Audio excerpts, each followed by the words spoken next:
안녕하십니까. 십정 1, 2동, 부평 3동, 상곡 3, 4동을 지역구로 둔 행정안전위원회 이단비 의원입니다. 본 의원에게 시정 질문의 기회를 주신 존경하는 허식 의장님과 선배 동료 의원 여러분, 그리고 시정에 관심을 가지고 지켜봐 주시는 300만 인천 시민 여러분들께 진심으로 감사합니다. 또한 시민이 행복한 세계 초일류 도시 인천으로 나아가기 위하여 불철주야 노력하시는 유정복 시장님과 관계 공무원 여러분들께도 감사의 인사를 전합니다. 본 의원이 말씀드리고자 하는 부평 미군부대 캠프마켓은 마스터 플랜이 아직 수립되기 전임에도 불구하고 그 부지의 활용에 대해서 다양한 말들이 많습니다.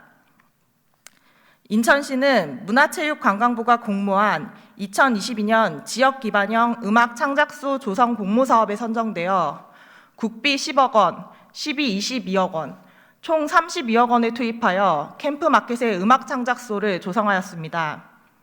그래서 마스터플랜 수립 후 수십억의 예산을 투입한 음악창작소의 존치 여부에 대해 우려의 시선이 많습니다. 이에 대해 캠프마켓과는 캠프마켓 조성 관련 용역이 백지 상태에서 진행되고 있는 만큼 아직 해당 시설 존치 여부가 결정된 게 아니라고 설명하는 반면에 문화예술관은 음악창작소 존치 여부에 대해서 고려해보지 않았다는 상반된 입장을 내놓고 있습니다.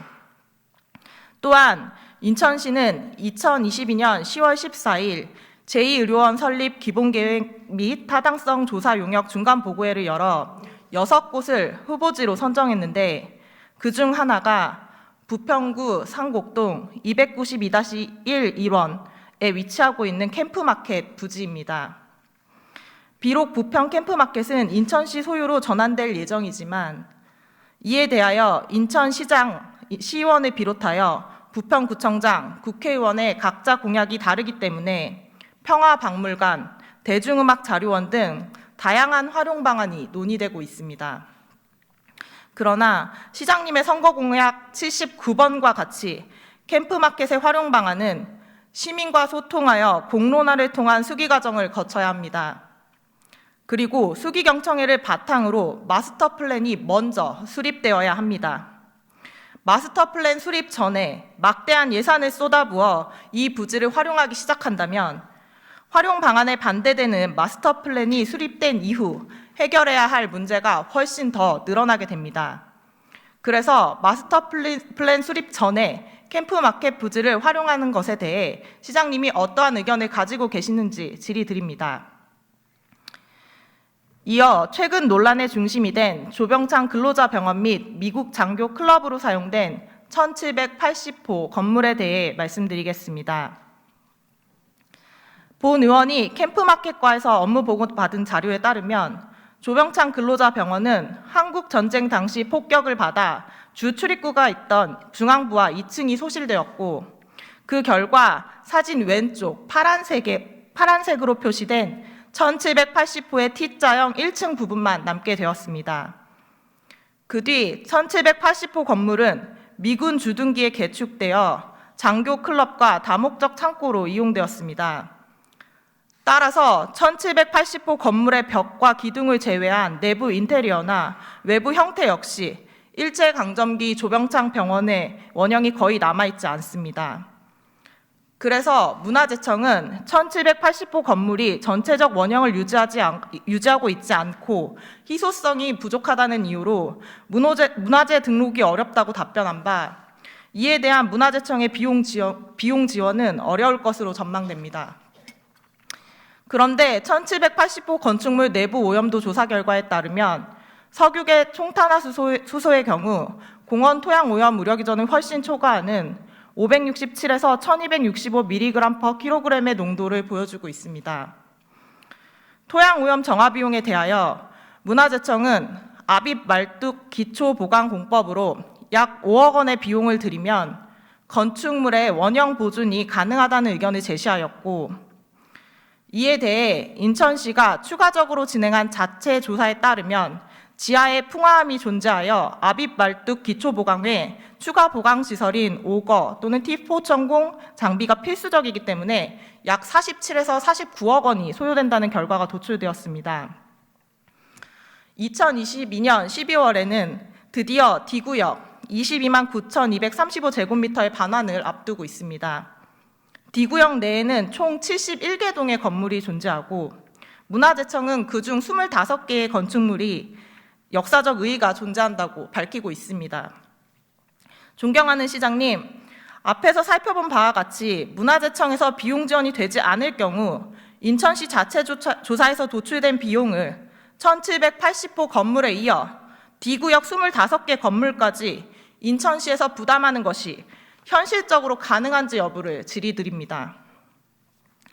인천시는 2021년 6월경 지난 민선 7기 때 시민참여위원회를 개최하여 완전한 오염 정화와 시민 안전과 건강을 위해 부득이 철거하지만 아카이브 작업을 통해 사후 복원하는 방향으로 최종 의견을 모아 국방부에 건축물 사후 복원 전제로 철거를 통보하였다가 2021년 8월경 문화재청의 철거 유예 요청에 따라 2022년 12월까지 철거를 유예하였습니다.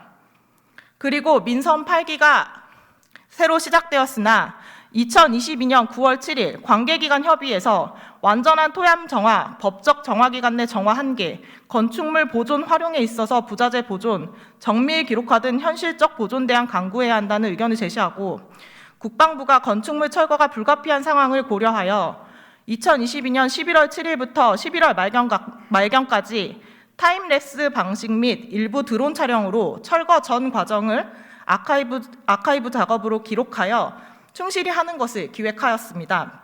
그런데 철거가 시작된 지 비단 3일 만에 인천시는 국방부의 캠프마켓 조병창 병원 철거 잠정 중단을 요구하였고 다음 날 국방부가 이를 받아들여 철거를 잠정 중단한 바 있습니다. 시장님이 잠정 중단을 요구하시게 된 연유가 무엇인지 궁금합니다. 그리고 1780호 건물은 유해 물질인 성면으로 뒤덮여 있어 2022년 11월 7일부터 성면 제거 작업을 먼저 진행 중이었는데 본 의원이 행정사무감사에서 지적한 바와 같이 철거를 잠정 중단하시면서 제거된 성면 등 폐기물은 이미 반출되어 처리가 완료되었는지 질의드립니다. 물론 토지환경보건법상 토양오염의 정화 주체는 국방부입니다. 국방부는 2020년 3월경부터 현재까지 1780호 건물 존치 상태에서는 완전 정화가 불가능하다고 일관되게 주장하고 있습니다.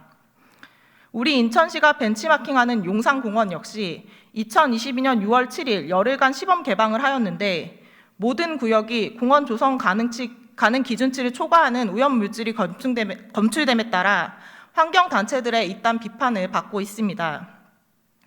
캠프마켓 부지를 활용하는 방안에 대해서는 이견이 많지만 국방부가 오염된 미군부대 반환기지를 안전하게 정화하여야 한다는 점만큼은 아무도 이견을 달 수 없을 것입니다.